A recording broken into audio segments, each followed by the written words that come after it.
Hello friends, कैसे हैं आप सब। तो डियर, आज का क्लास जो है ये हम लोगों का क्लास 7 का चैप्टर 3 है, दिल्ली 12वीं से 15वीं शताब्दी। तो आज का जो है सेकंड क्लास है। फर्स्ट क्लास में हम लोग डिस्कस किए हुए थे काफ़ी चीज़। अगर आप अभी तक नहीं देखे ना तो आप हमारे प्लेलिस्ट में जाके देख सकते हैं। तो डियर, यहाँ पे जो है हम लोग यहाँ तक डिस्कस कर चुके थे। तो ये आपके लिए बहुत इंपॉर्टेंट रखता है। ये आपका सिर्फ सीटेट के साथ साथ किसी भी कॉम्पिटिशन के लिए बहुत इंपॉर्टेंट रहता है, जहाँ पे दिल्ली के शासक, इसमें जो है कभी कभी क्रोनोलॉजिकल ऑर्डर से जो है हमें सीटेट में क्वेश्चन देखने को मिलता है कि भाई सबसे पहले बताइए कि कौन सा आपका राजपूत वंश में दिल्ली के शासक में सबसे पहले कौन था। तो तोमर था।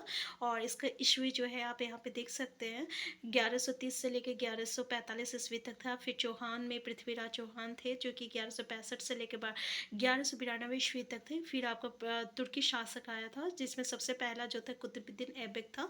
अब आपसे पूछ लिया जाता है कि भाई तुर्की शासक में पहला कौन था, सबसे पहला शासक कौन था। तो कुतुबुद्दीन ऐबक था, जो कि 1206 से लेकर 1210 तक था। उसके बाद आपका शमसुद्दीन इल्तुतमिश आते हैं, जो कि 1210 से लेकर 1236 ईस्वी तक थे। इसी तरह देख सकते हैं रजिया थे, फिर गयासुद्दीन बुलबुल थे। फिर आपका खलजी वंश आता है, फिर तुगलक वंश आता है, फिर सैयद वंश आता है, फिर लोधी वंश आता है। तो इसका आप टाइमिंग पीरियड देख लीजिए, क्योंकि यहाँ से हमें क्वेश्चन आता है कि भाई इस वंश के बाद कौन सा आया था। आपसे पूछ लिया जाए कि खलजी वंश के बाद बताइए भाई कि कौन सा वंश आया था, तो तुगलक वंश आया था। और तुगलक वंश के पहला शासक कौन थे, तो गयासुद्दीन तुगलक थे, जिसका शासन काल कितना था, तो 1320 से लेकर 1324 ईस्वी तक था। तो ये जो है आपको तो बहुत ये थोड़ा जो है आपको याद रखना होगा, ठीक है। तो आप यहाँ पे देख सकते हैं, बहुत ही अच्छा चीज़ है। यहाँ पे क्रोनोलॉजिकल ऑर्डर में दिया हुआ है, तो आप चाहे तो आप इसका स्क्रीनशॉट ले सकते हैं। ये आपके लिए बहुत ही इंपॉर्टेंट रहेगा, ठीक है। तो देखिए, खलजी वंश का देख लीजिए, तुगलक वंश देख लीजिए, फिर सैयद वंश आता है। अब क्वेश्चन पूछ लिया जाता है कि भाई बता ये सबसे लास्ट कौन था आपका दिल्ली सल्तनत में, दिल्ली के शासन में। तो भाई वो बहलोल लोधी था, ठीक है, बहलोल लोधी। तो ये था हम लोग जो कि डिस्कस कर चुके हैं। तो आज हम लोग क्या डिस्कस करने वाले हैं, आज हम लोग डिस्कस करने वाले हैं, अच्छा, यहाँ से एक टॉपिक जो था कि हम लोग ये फर्स्ट क्लास में हम लोग डिस्कस किए हुए थे, ठीक है। तो इसलिए हम अभी ज़्यादा इस पर नहीं करेंगे, लेकिन हम आपको बता दें कि रजिया सुल्तान से हमें हमेशा जो है सीटेट में क्वेश्चन देखने को मिलता है। सबसे पहला कि किसने कहा था कि रजिया जो है वो मतलब योग्य मानता था, कौन इतिहासकार था जो ये स्वीकार किए थे, मिनहाज ए सिराज ने, कि रजिया जो है ना अपने सब भाइयों से जो है अधिक सक्षम थी, लेकिन वो एक रानी थी, इसलिए वो उसे शासक के रूप में मान्यता नहीं दे रहा था। क्योंकि इनका कहना क्या था ना कि हमारा जो समाज है ना, ये एक आदर्श समाज व्यवस्था है, जिसमें पुरुषों स्त्रियों को हमेशा पुरुष के अधीन माना गया है। इसलिए वो एक स्त्री थी, तो वो जो है उसको शासक के रूप में जो है मतलब स्वीकार नहीं कर रहा था।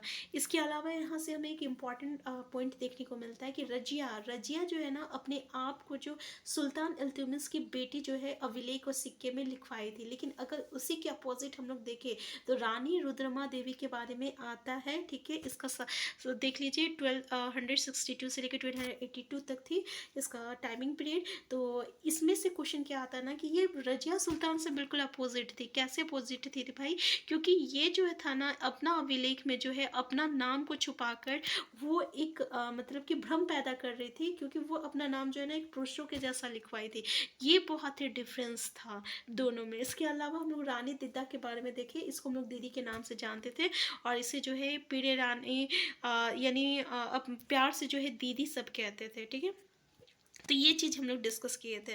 आज के क्लास में हम लोग देखने वाले हैं कि भाई खलजी और तुगलक वंश के अंतर्गत प्रशासन, नज़दीक से एक नज़र। तो देखिए, अगर आपको लगता है कि हम स्पीड में हैं तो प्लीज़ आप कमेंट बॉक्स में ज़रूर बताइएगा, क्योंकि ये हम कर चुके थे, इसलिए थोड़ा स्पीड में हम बता दिए आपको। तो हमारा जो आज का क्लास है वो स्टार्ट होता है खलजी और तुगलक वंश के अंतर्गत प्रशासन। तो देखिए, दिल्ली सल्तनत जैसे विशाल साम्राज्य के समेकन के लिए विश्वसनीय सूबेदार तथा प्रशासकों की जरूरत थी। और दिल्ली के आरंभिक सुल्तान, विशेषकर इल्तुतमिश, सामंतों और जमींदारों के स्थान पर अपने विशेष, अच्छा ये भी हम लोग डिस्कस किए थे, ठीक है। हम आपको बता दें कि ये लोग जो थे ना गुलाम और को जो है अपने सूबेदार के पद पे जो है नियुक्त करते थे। और फारसी में गुलाम को हम लोग क्या कहते हैं, बदगा कहते हैं। और इसमें से हम लोग देखा गया था कि ये लोग क्या करते थे ना, गुलाम को जो है अगर अच्छे से पाला पोसा जाए ना, तो वो जो रहता है ना, एक बेटे से भी बढ़कर होता है। लेकिन पता है इसमें क्या थोड़ा सा देखने को मिला कि ये जो गुलाम लोग जो होते हैं ना, ये केवल जो रहता है कि अपने जो मालिक रहता है ना, उसी के प्रति वफादार होता है, बल्कि उसके जो उत्तराधिकारी होते हैं ना, उसके प्रति ये लोग वफादार नहीं होते हैं।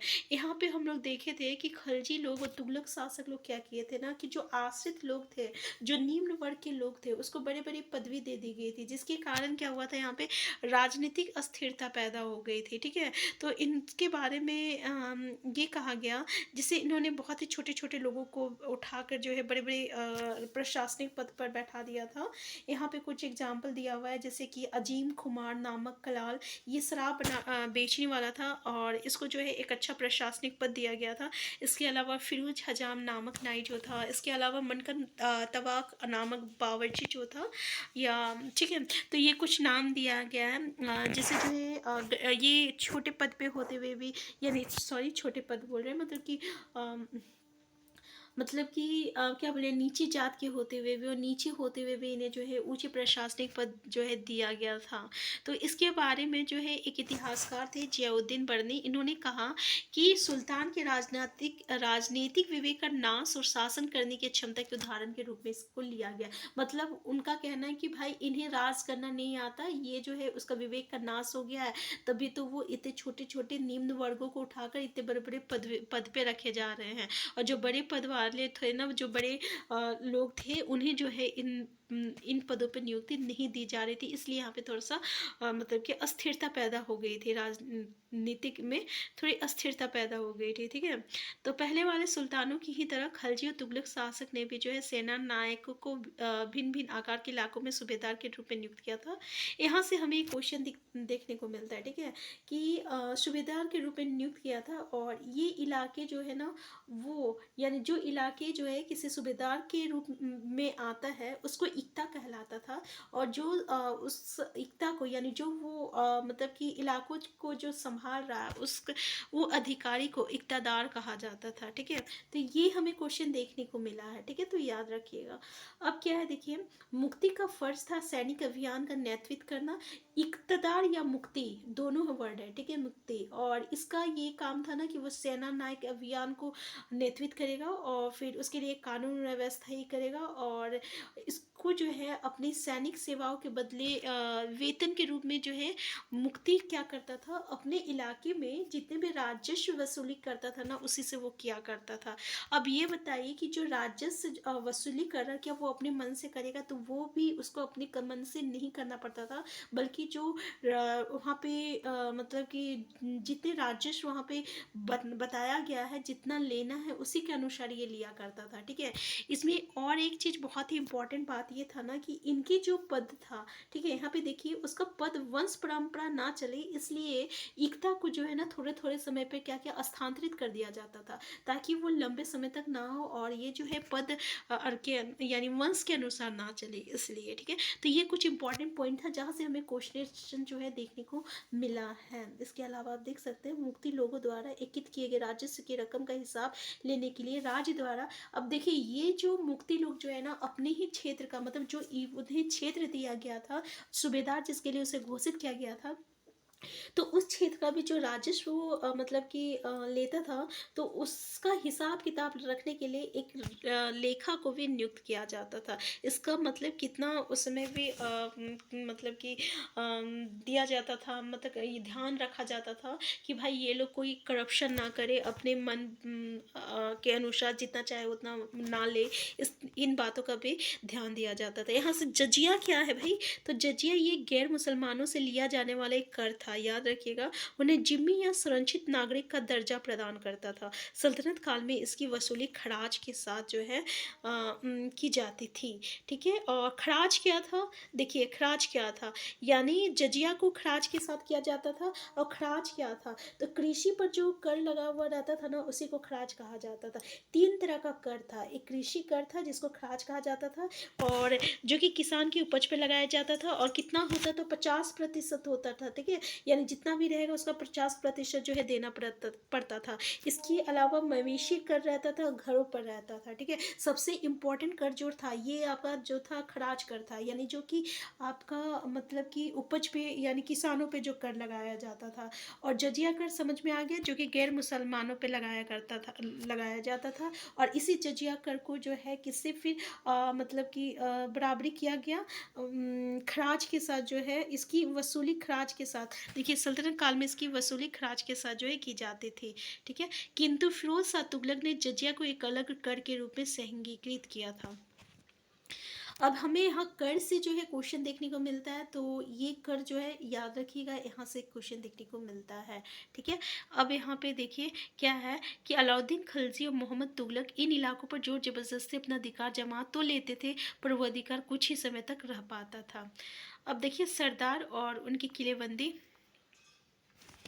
यहाँ पे क्या है देखिए सरकार और उनके किले। अफ्रीकी देश मोरक्को से 14वीं सदी में भारत पर आए इब्न बतूता।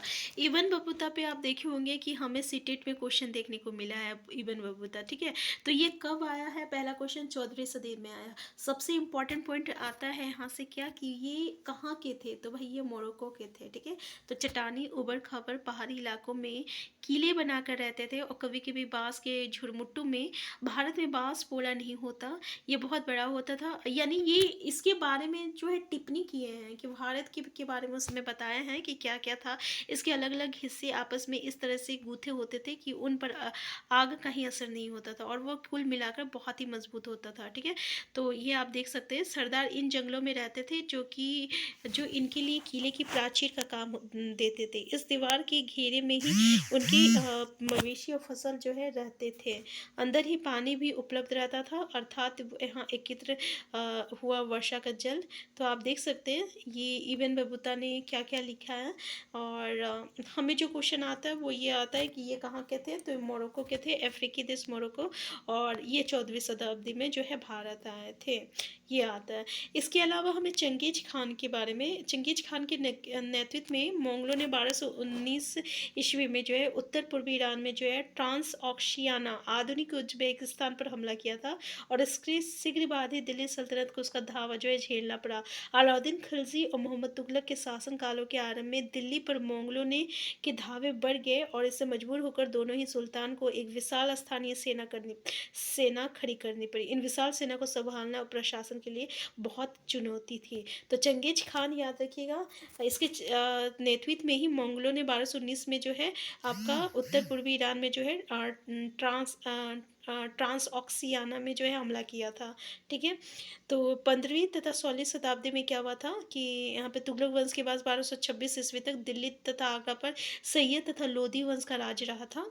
और तब जौनपुर, बंगाल, मालवा, गुजरात, राजस्थान और पूरे दक्षिण में जो है स्वतंत्र शासक उठ खड़े हुए थे, और उनकी राजधानियाँ समृद्ध थी और राज्य जो है फले फूले थे। और इस काल में अफगान तथा राजपूतों जैसे नए शासक समूह भी उभरे थे। कौन कौन सा, तो अफगान और राजपूत जो है बन के उभरे थे।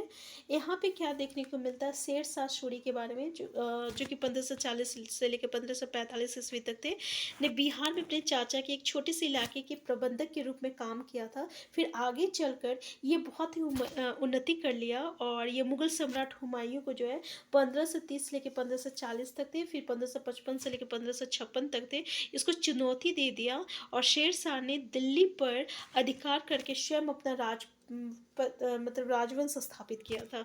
सूर्यवंश ने केवल 15 वर्ष जो है 1540 से लेकर 1555 शासन किया, लेकिन इसके शासन से प्रशासन ने अलाउद्दीन खिलजी वाले कई तरीकों को अपनाकर उन्हें और भी चुस्त बना दिया। महान सम्राट अकबर 1556 से लेकर 1605 ईस्वी ने जब मुगल साम्राज्य को समेकित किया, तो उसने अपने प्रतिमान के रूप में शेर शाह की प्रशासन व्यवस्था को ही अपनाया। तो थोड़ा सा यहाँ पे ये इम्पोर्टेंट है कि ये मुगल साम्राज्य किसको अपनाता है, तो जो शेर शाह की जो प्रशासन व्यवस्था है ना, शेर शाह सूर का, उसी के प्रशासन व्यवस्था को संभालता है, ठीक है। यानी अपनाता है, सॉरी, संभालता है, मतलब ये जो प्रशासन व्यवस्था बना के गया था, इसी को जो है आपका मुगल साम्राज्य भी जो है उसी को अपनाया। और इसका आप टाइमिंग पीरियड देख लीजिए, जो कि हम आपको पहले ही, अच्छा इसके बारे में हम लोग नहीं किए थे ना, मुगल सम्राट अकबर के बारे में। तो नेक्स्ट क्लास में जो है हम लोग इसके बारे में डिस्कस करेंगे। तो आज का चैप्टर यहीं तक था। चैनल में नए हैं, चैनल को सब्सक्राइब कर लीजिएगा। वीडियो हेल्पफुल होगा तो लाइक शेयर करना मत भूलिएगा। तो देख सकते हैं आप कि अगर आप एनसीईआरटी के एक एक पॉइंट को डिस्कस कर लिए ना, तो आपको बाहर कोई भी पढ़ने की ज़रूरत नहीं है। ठीक है, तो यहाँ से हमें बहुत कुछ देखने को मिलता है, जो कि हमारे किसी भी टीचर लेवल एग्जामिनेशन के लिए बहुत ही हेल्पफुल है। हम फिर मिलते हैं नेक्स्ट क्लास में। चैनल में नए हैं, चैनल को सब्सक्राइब कर लीजिएगा। वीडियो हेल्पफुल होगा तो लाइक शेयर करना मत भूलिएगा। Thank you.